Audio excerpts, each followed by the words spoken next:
અને મિહિરભાઈ હમણાં આપણે જોવા જઈએ તો એવરીથિંગ ઇઝ ટેક્સેબલ આપણા હાથમાં. કોઈ એવો એવની નથી રહ્યો કે કોઈ ટેક્સ નથી. પણ યુ રાઇટલી સેડ કે રૂરલમાં જો કન્ઝમ્પશન વધારવું હશે તો હવે સબસિડીમાં તો ફ્રીબીઝમાં તો આ ગવર્મેન્ટ એટલું નથી માનતી. જો કે ઓફકોર્સ જ્યારે ઇલેક્શન્સ હતા ત્યારે થોડુંક ફ્રીબીઝ કર્યું છે. પણ કઈ રીતના તમે જોઈ રહ્યા છો from the point of view of from global view, જે રીતના આપણે એફડીઆઈઝમાં સારો એવો ઇનપુટ આવ્યું છે દેશમાં, તમને લાગે છે એફઆઈઆઈઝ એ ફોલો કરશે? કારણ કે જો એફડીઆઈ વધે છે, ઓપન અપ થાય છે, તો એફઆઈઆઈઝ ઓલ્સો ગેટ ઇન્ટરેસ્ટેડ. જે અત્યારના આપણે જે જોયું છે એમનું વલણ એ ખાલી અત્યારના વિડ્રોલ જ જોયું છે. જે રીતના ટ્રમ્પ હવે એમને ખુરશી સંભાળી લીધી છે અને મે બી હવે બધું મે બી યુએસમાં જાય છે, મે બી ચાઇના અપકમિંગ માર્કેટમાં જાય છે. તમને શું લાગે છે કે કઈ રીતના એફઆઈઆઈઝને અટ્રેક્ટ કરી શકે છે આ બજેટ?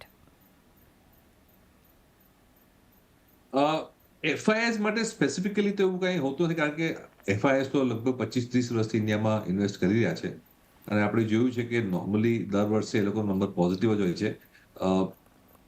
30 વર્ષમાં 25 વર્ષમાં મને લાગે છે 3 કે 4 વર્ષ એવા હશે જ્યાં એફઆઈએસ નેટ સેલર હતા. તો એફઆઈનો ઇન્ટરેસ્ટ જનરલી ઇન્ડિયામાં તો હોય જ છે. આ વર્ષે મને લાગે છે ડોલર ટ્રેડને લીધે, કારણ કે ડોલર એટલો સ્ટ્રોંગ છે, આપણે જોયું છે કે ન સિર્ફ ઇન્ડિયા બટ બાકી બધી કન્ટ્રીઝના પૈસા વિડ્રો થઈને યુએસમાં જઈ રહ્યા છે. પણ મને લાગે છે આ હવે થઈ ગયું છે, કારણ કે પ્રેસિડેન્ટ ટ્રમ્પના આવવાના એન્ટિસિપેશનમાં આ ટ્રેડ થઈ રહ્યો હતો. પણ હવે મને નથી લાગતો કે ડોલર કન્ટિન્યુઅસલી આટલા રેટ પર એપ્રિશિએટ થશે. તો આ જો ડોલર સ્ટ્રોંગ થવાનું બંધ થશે તો ઓટોમેટિકલી પૈસા પાછા ઇન્ડિયા અને બાકી કન્ટ્રીઝમાં આવશે. તો એફઆઈઆઈ પોઈન્ટ ઓફ વ્યૂથી હું એટલો વરીડ નથી. એક વસ્તુ છે કે આપણે જે એફઆઈ નું ટેક્સેશન છે તે બીજી કન્ટ્રીઝ કરતા થોડુંક ડિફિકલ્ટ છે. ઘણી બધી કન્ટ્રીઝ છે ત્યાં એફઆઈઆઈ ના કેપિટલ ગેઇન્સ પર ટેક્સ હોતો નથી.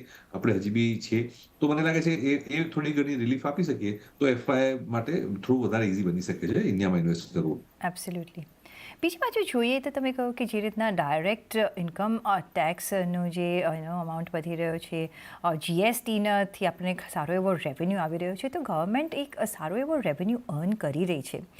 શું લાગે છે કે કઈ રીતના જે તમે અને સાથે તમે કહ્યું કે કેપિટલ એક્સપેન્ડિચર જેટલું થવું હતું એટલું નથી થયું. 11 લાખ કરોડનું જે આપણે એલોકેટ કર્યું હતું એમાંથી આપણે જોવાનું રહ્યું કે કેટલું થાય છે. કઈ રીતના તમે આ જોઈ રહ્યા છો એઝ ટેક્સ પેયર? શું આપણને કોઈ પણ બેનિફિટ તમે કીધું કે મળી શકે છે કે નહીં? Not only rural but any which ways જે રીતના કન્ઝમ્પશનને જો બૂસ્ટ કરવું હશે તો અને ગ્રોથ સાયકલ ચલાવી હશે તો તમને લાગે છે કે એમની પાસે સ્પેસ રહેશે કંઈ પણ કરવાની? અને ફીએસ તમે ક્યાં એ સ્પેન્ડિંગ જતા જોઈ રહ્યા છો કે ક્યાં એ રિલીફ આવતા જોઈ રહ્યા છો આ બજેટમાં? સ્પેન્ડિંગ તો મને લાગે છે કેપિટલ એક્સપેન્ડિચરમાં વધારે ફોકસ કરવો જોઈએ. બટ વિધિન કેપિટલ એક્સપેન્ડિચર મારો ખ્યાલ એમ છે કે જે ટ્રેડિશનલી આપણો સૌથી મોટો ફોકસ રોડ બિલ્ડિંગ પર રહ્યો હતો અને છેલ્લા 10 વર્ષમાં એમાં ઘણું બધું કામ ઓલરેડી થઈ ચૂક્યું છે.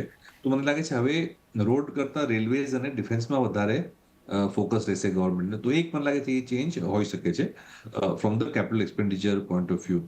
અને ટેક્સેશનની વાત કરું તો મને લાગે છે સૌથી મોટું જે આપણે કહીએ કે એનએમએલઈ છે એ એસટીટી અને કેપિટલ ગેઇન્સ બંને હોવાનું છે.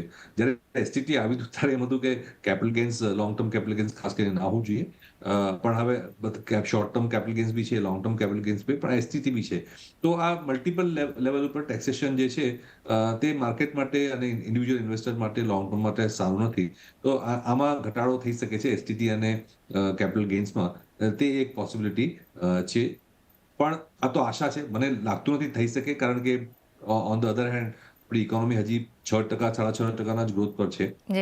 તો લીવે લિમિટેડ છે, પણ આશા રાખવામાં તો કોઈ હાર્મ નથી. એબ્સોલ્યુટલી. આપણે